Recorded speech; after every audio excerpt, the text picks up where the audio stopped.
The Boston Celtics absolutely obliterate the Golden State Warriors, dominate them almost from the jump, absolute just crushing them. And it started with Jaylen Brown being dared to shoot. I'm going to talk about it all right now on the Locked On Celtics podcast. Be ever ready. Recognize the city of champs. Boston, baby, we do what you can't. Locked on number 18, Tatum and Brown, J-team, step back. We gon' wet that and slay teams. Of course, the Celtics, who else could it be? Screaming like KG with the Larry O.B. Karalis above average, assessing the team status. Best daily pod, no cap, salary matching. Clutch like Bird the DJ, keep John on replay. Prime time, dapping up the truth on the sideline. Raining J's, how it started, raising banners, how we finished. Locked on Celtics pod, home of the winners. B.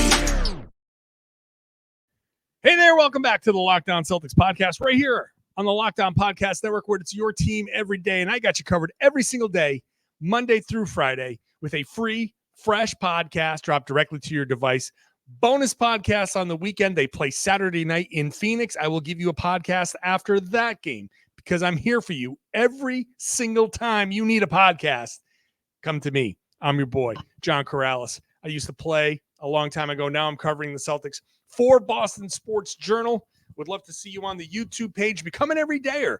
Hop in there, get into that comment section. Plenty of familiar faces in there. They would love to have you join so they can have a nice, bigger Celtics community.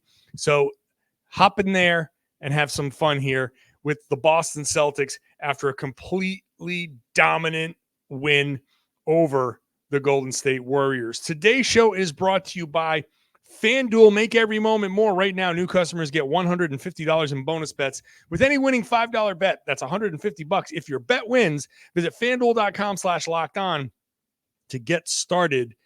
I hope you put some money down on the Celtics to cover against the Warriors. No Kristaps Porzingis. Didn't matter. The Celtics came out and did the job. Now, early on, it was a tight game, 21-21, but then they just took off from there. I'll get into a little bit of historical perspective later on, a little bit of perspective from this season later on. I'm also going to talk about how the Celtics, even though they were hot from three, one of my favorite things is how they pick the Warriors apart. But let's start at the top. The big story, daring Jaylen Brown to shoot. So the Celtics win the tip. The story of how this game got broken open starts with the opening tip. I love that. Weird tip. Jaylen Brown gets the ball on the right side. The Warriors kind of don't get out to him, and he gets a wide open three-pointer, drills it. Okay, felt like, maybe that was just a weird cross-match kind of thing. Didn't, whatever. He got the open shot, he hits it. Then the second shot of the game, he gets the ball above the break, left side, basically at the top of the key, actually. And Draymond Green is guarding him and stepping way off, like the Marcus Smart defense. Like, go ahead, JB. You're up there. I'm going to be down here at the free throw line. You do whatever you got to do. So, like, Jaylen was taken aback by that. He looked at it and he was like, really? Al Horford sets a pick, and Jaylen, I guess I'll just step back here and shoot this three, and he hits it. Then at that point, it's the Warriors scored is 21-21. They come out of a timeout, and they say, well, it looks like the Warriors' strategy is to let Jaylen Brown shoot. Now, it seemed weird at the time. I'm looking at it like, you really? I don't think Jaylen Brown is Steph Curry or anything, but I was like, he can hit open threes. I looked into the numbers. Okay, I can kind of see where they were coming from, right? He's shooting just under 35% this season. He had a tough shooting season last year. This season, on wide open three-pointers, 6+ feet of space between him and the defender. He's shooting just about 28% on wide open three-pointers.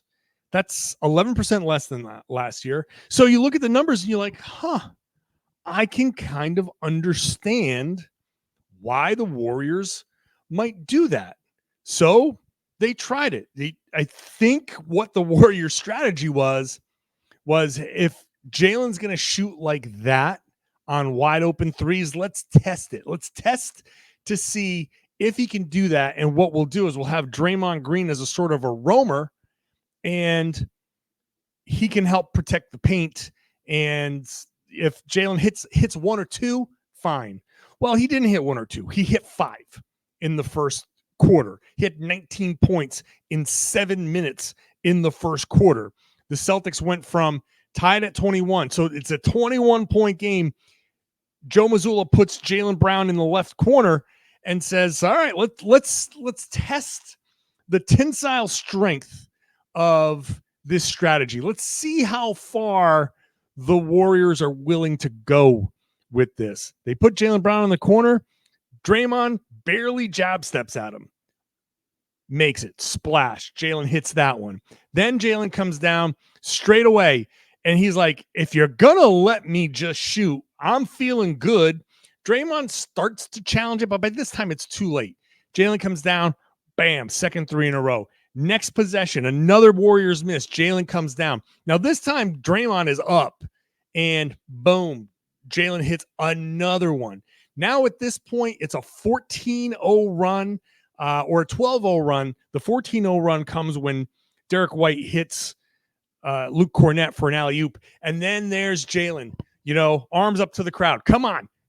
He's giving everybody, come on, let's go. He's imploring the crowd to get louder and louder. The place was nuts, madhouse. Roof was coming off the place. So Jaylen takes that strategy and runs with it and destroys it. It's a level of shooting that, look, you give any NBA player that much space, there's a good chance that they're going to find a rhythm. Jaylen may not be having his best 3-point shooting season, but I do think a lot of that is because he does take a fair amount of contested 3-pointers. I think he and Jayson have had some struggles in the past couple of seasons with their 3-point shooting, but you don't want to let those guys get into a rhythm. And when Jaylen stepped into that first 3-pointer and it was wide open and he hits a shot like 4 seconds into the game, that should have been a little bit of a signal to the Warriors, like, all right, let's just keep an eye on this. Maybe we don't want to do the completely play off of him thing. And look, Joe Mazzulla, after the game, to his credit, he was like, you have a game plan coming in, and then the game kind of tells you what you need to do. And so they saw it and they were like, oh, all right, well, let's kind of forget the game plan for a second. They're letting Jaylen kind of shoot. So let's let JB cook. Let's kind of see how far we can take this thing. And after it was 21 all, 23-1 run to close the first quarter. And then a monster second quarter where it was 38-16 in the second quarter. So that's a 61-17 run. 61-17 run over the course of a quarter and a half. This game went from tied to blowout, laugher, 50-point game in a heartbeat. And it starts with they took a shot. The Warriors took a shot at defending Jaylen Brown a certain way. They tried it. It didn't work, even though Draymond Green after was like, it worked. He just made the shots. Buddy, I hate to tell you this, but the strategy on how to defend the guy kind of like if he's hitting shots, it's not working. It's like my investment in NFTs is working. I'm just broke. Like, what? No, he made the shots in your face. He made them in your eye. That does not constitute the defensive strategy working. It did not work. Jaylen went off, had 19 points in 7 minutes, and basically buried the Warriors. They were on 3 games in 4 nights. And I'll talk about this later on. I'm not going to make too much of this. And again, and if I'm being intellectually honest here, if I'm going to sit here and tell people like I'm not putting too much stock in any individual game, any individual losses that might happen. The Celtics are going on a road trip. There are potential losses that are going to be happening on that road trip. Celtics have won 11 straight. They're going to have to lose at some point. And I'm not going to put too much stock in that. I'm also not going to put too much stock in a win like this because they blew out the Warriors by 50 plus. Doesn't mean that doesn't mean a ton individually in this game, but it's nice. It was nice. Always nice to beat the Warriors. People love beating the Warriors. Steph Curry had probably the worst half of his life. He was terrible. And I think the 3 games in 4 nights, yeah, you probably chalk that up. Once JB started hitting those 3 3-pointers and the Celtics started dicing them up, the Warriors had no legs. They had nothing left. There was no comeback coming from the Warriors. And this team, the amount that they've played and all of that stuff, this was very much a chalk it up. They were ready. They didn't play their starters after the half. But let me get into how they picked the Warriors apart because it goes beyond JB. JB started it, but the rest of the Celtics finished this. We'll talk about that in just a second. Today's show is brought to you by FanDuel. FanDuel is America's #1 sports book because they do things like giving you, new customer, a $150 bonus, $150 in bonus bets with any winning $5 bet. So you sign up, you go to PrizePicks, FanDuel.com/lockedon, FanDuel.com/lockedon to sign up. You place a $5 bet. When you win, you get $150 in bonus bets. Then you can cruise through the app, very easy to use, and find quick bets, live same game parlays, exclusive props, basically any sport that you want. And it's all right there. America's #1 sports book. So go check out FanDuel. And the best part about FanDuel, they'll come right out. You log on and it'll tell you, set your limits. They want you to gamble responsibly. They don't want you to overdo it. They don't want you to get caught up in a bad cycle. They want you to have fun because this is where you can have some fun. Spend some of your disposable income. Set your limits. Make yourself, make sure that you're gambling responsibly. You can have fun at FanDuel.com/lockedon. FanDuel is the official sportsbook partner of the NBA. Thanks for making Locked On Celtics your first listen every day. I invite you to go over to the Locked On Sports Today 24/7 streaming channel. It's the first ever 24/7 streaming channel on YouTube. It's now also available on the Amazon Fire free TV channels app. So go check it out. It's on Amazon Fire TV. Get to the free TV channels app. You get 24/7 national sports, the big stories, the Locked On experts. You even get this podcast there every once in a while. So maybe if you miss this, you can find it in that rotation. But check it out. It's your sports destination on YouTube and on Amazon Fire TV. Let's get back into this game. One of my favorite things about this game is that even though the Celtics were blistering hot from 3, they came out shooting 75%. And I jokingly said, my bold take is that the Celtics should shoot 75% from 3 more often. They didn't rely exclusively on the 3. Just because they shot 75% early on, they ended up taking 49 of them, right? They put up 96 shots.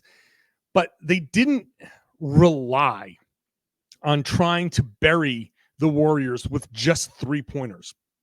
In fact, one of my favorite possessions of this game was Jayson Tatum giving the ball up, having a potential 3-point shot there, giving the ball up, the ball working around, getting back to Tatum at the top of the key, him passing up another shot, faking, driving, and finishing.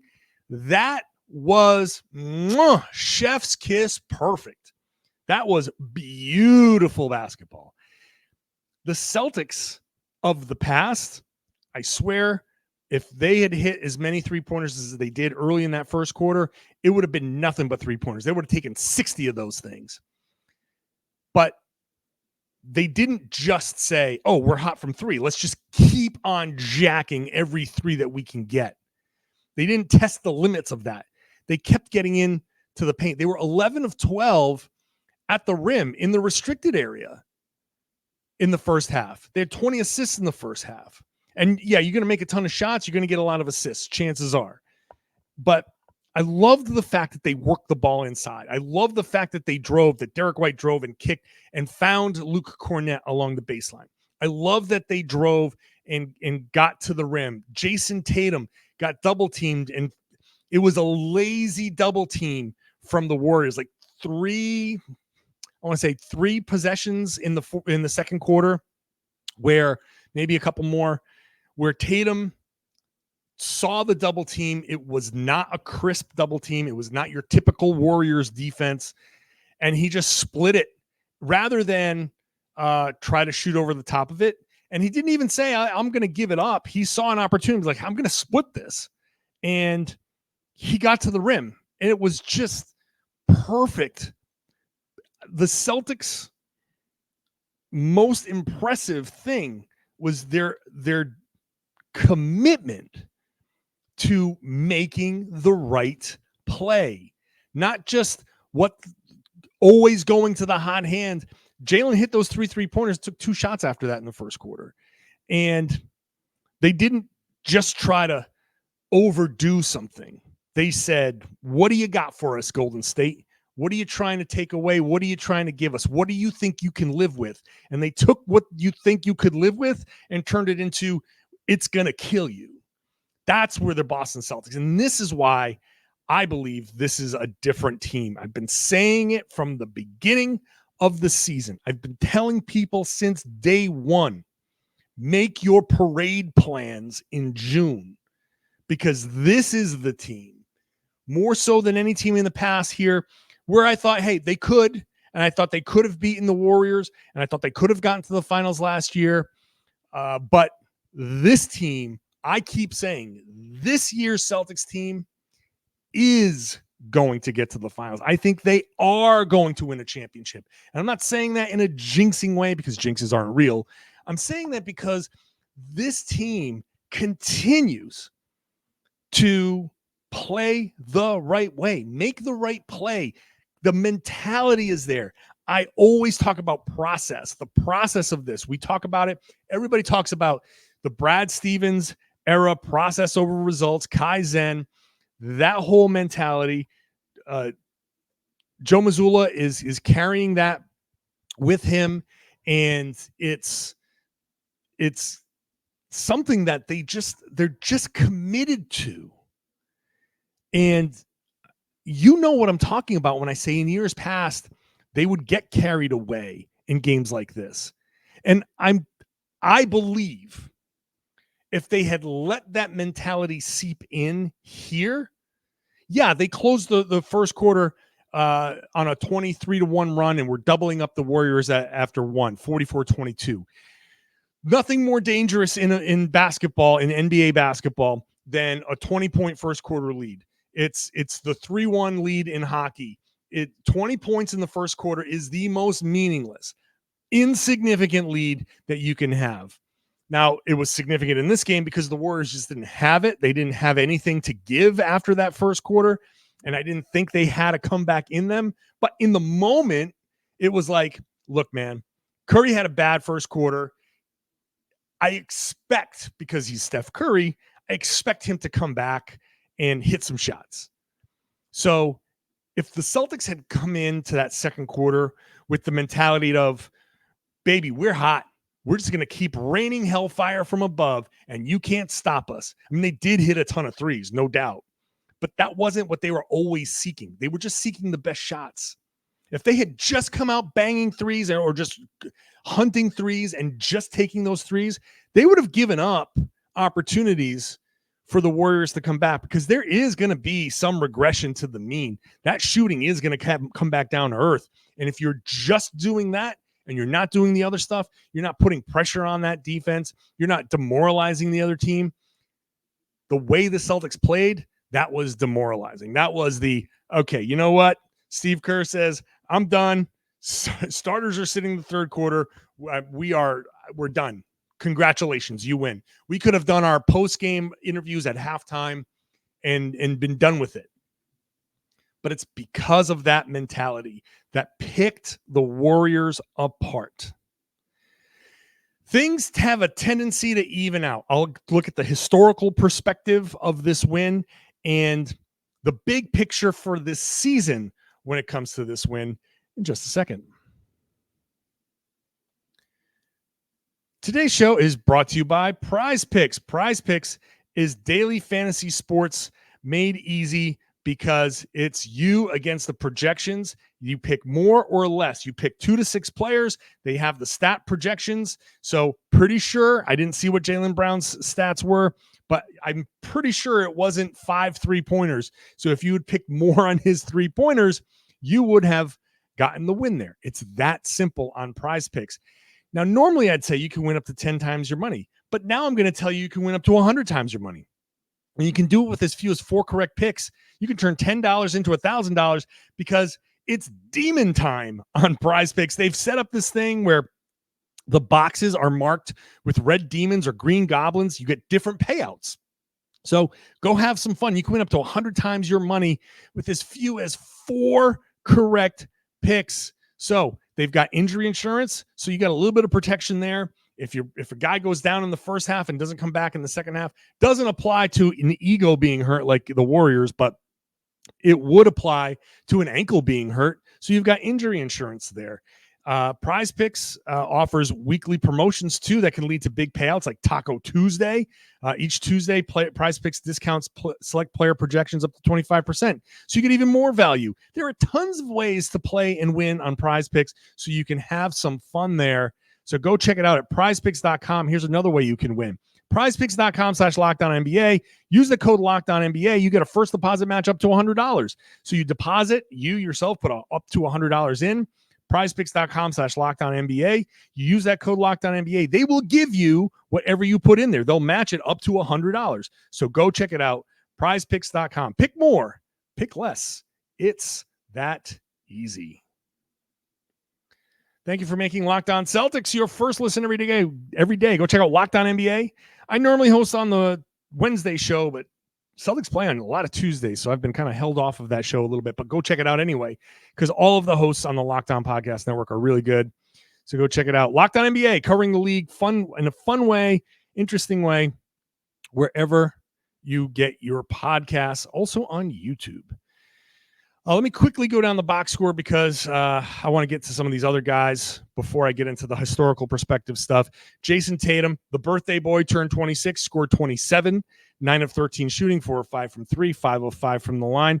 So a combined, 56 from Jaylen and Jayson. Jaylen finished with 29, 3 rebounds, 3 assists, 1 turnover between the two of them. That's always fun. So great play there. Great defense, by the way, Jaylen Brown. Great defense by the Celtics. They really clamped down. They held the Warriors to 22 points and 16 points in the first and second quarters. And I know people were busting my chops there saying, oh, Karalis is going to say they gave up 26 in the fourth quarter. They lost the fourth quarter. Oh, my God. No, the defense was spectacular. The Warriors were missing some easy looks. They were missing some makeable shots, but the defense was on point for sure. So Jaylen and Jayson had their big games. I told you there was no Porzingis. You got a nice game from Derek White.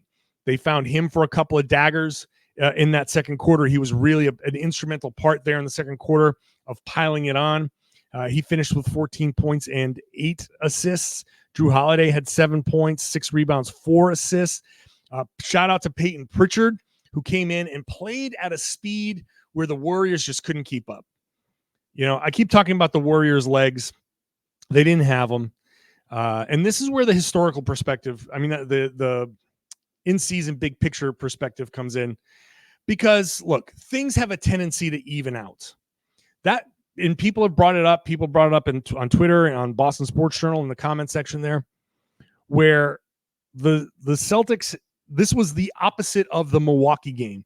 Remember the Milwaukee game? The Celtics had played like 5 games in 7 nights or whatever, 8 nights, third game in 4 nights. They were clearly toast. They kind of hung around a little bit early, and then the wheels fell off, and it became embarrassing. And this was the opposite of that game, 100%. Warriors hung around. The Celtics made their big run. The Warriors didn't have any legs. They didn't have a comeback in them. The Celtics poured it on, and then basically the entire second half was garbage time. The Celtics started their starters in the third quarter, but the Warriors didn't. And then a few minutes in, it was like the 7-minute mark, where all of the starters came out and it was garbage time. So this is the opposite of that, right? And things even out. When you're as good as the Celtics are, I want you to keep the big picture in mind. Like, yeah, the Milwaukee loss was rough, but it happens. And this Warriors loss is rough for them, but they were 13-3 since losing to the Lakers. They had back-to-back losses, Sacramento and LA. They were 13-3 since then. They had won 8 straight in a row. They came in winning 3 in a row. They had beaten some teams that were, shorthanded and hurt and all of that, but they came in, but they didn't have it. They didn't have the legs. And so it's not like season like crippling. They have other issues, but regardless. So the Celtics feasted like they got an embarrassing win, just like they had an embarrassing loss. The things tend to even out here. The Celtics lost to the Lakers. That was a month ago. Remember people were like, go back to the comments section on YouTube after that podcast. People were losing their damn minds. You don't have to lose your minds after these games. And so, yeah, they lost to the Lakers, and that was tough. You didn't want to lose to the Lakers. That was some unacceptable type of stuff happened there. And what did they do? They responded by winning 11 straight games. This is incredible. It's the longest winning streak in the NBA this year. They've only lost 2 games in a row once, and that was in early November. That was like the 7th and 8th game of the season. So there are 23 games left. That was a long time ago. The Celtics continue to pile on these wins. So finishing up my point about Peyton Pritchard, he had the legs then that the Warriors didn't have, and he just came in and played at a speed that they couldn't keep up with. He had 19 points, 6 rebounds, 6 assists. Shout out to him. Some nice minutes from Sam Hauser, some decent minutes from Luke Cornett in limited time. So, yeah, I just feel like this is why I try to stay even keeled. Sometimes they're going to lose. They're going to lose. At some point on this road trip, they will lose. They might lose that Utah game. I'm telling you now, I've told you before, I'm telling you now, expect them to lose the Utah game. Playing in Portland the night before, losing a time zone in altitude, that is going to be a tough one. If they win that game, I'll be impressed. But that could be a tough game for them. Get used to it. It's going to happen. And they might win. They might lose 2 in a row. It's going to happen, potentially. So the whole point of this is, for a team as good as Boston, they have a tendency to even these things out. And they did. So that Milwaukee loss was not a big deal. And this win is great because it's the Warriors and all of that stuff. Not that big of a deal either, right? Historic win because this is the third 50-plus point win of the season for the Celtics. The third one. No team has ever done that. They've never won 3. So the Celtics are on this historical pace. They are doing things that we haven't seen before. And their point differential now is up to 11.4. That's one of the best point differentials of all time. And they continue to make to put distance between them, because right now, as I'm doing this podcast, the Knicks are about to beat the Cleveland Cavaliers. So they're going to have a 9-point lead, assuming that the Knicks close this out. They're going to have a 9-game lead over the Cavaliers. And what's this? Game 50, 60. So there's 22 games left. There's 22 games left. 9 games to make up. That's just, the Celtics will have to lose. And they have the tiebreaker over the Cavs. The Bucks, they don't, but if they beat the Bucks here coming up, but bottom line is the East is basically wrapped up. It's basically a wrap. And the Celtics are doing this in incredible ways. Plus 11.4 point differential. That's insane. So savor the flavor, Celtics fans, because this was a nice win. I know a lot of people are feeling good about beating the Warriors, and yeah, soak it up because it's fun. I know the Warriors have a little something extra. And after that loss to the Warriors earlier this season, people were really kind of like, angry. So you got your revenge. Celtics did what they had to do. Jaylen was awesome. And, maybe don't dare him to shoot 3-pointers. Don't do that. It's not going to work. Celtics off, and then they go play the Cavs. That could basically put the Cavs away. Almost definitely. So I'll be here. I'll be here all week. And like I said, they play on Saturday. So I'll have a bonus podcast on Saturday. So make sure you're subscribed wherever you get your podcast. Become an everydayer. Be with me 5 days a week. Shout out to all the people who come by and say hi. Some really special people. You really, honestly, I tell people to come by and say hi, not because I want my ego to be fed, because I love to hear your stories. People have some very nice things to say about what the podcast means to them and their family, connections between brothers, connections between father and son, mother and daughter, partners. It's special to me, and it keeps me going. It makes me want to be even better at this podcast. I keep trying to be a better podcaster because I want to make this show something that you can enjoy and share. And if you have a ride to work with somebody special and you're talking about the Celtics and talking about the podcast, that makes me really, really happy, because all I want to do is make your Celtics experience better. The Celtics are a championship level team this year. I'm telling you, I think they're going to win it this year. This is their year. If I can help make that a little bit more fun for you, then thank you so much. I'd love to hear it from you as well. So if you really would love to share the podcast, I'd love that too. Spread the word. Tell everybody they should be listening to and watching the Locked On Celtics podcast right here on the Locked On Podcast Network. Your team every day.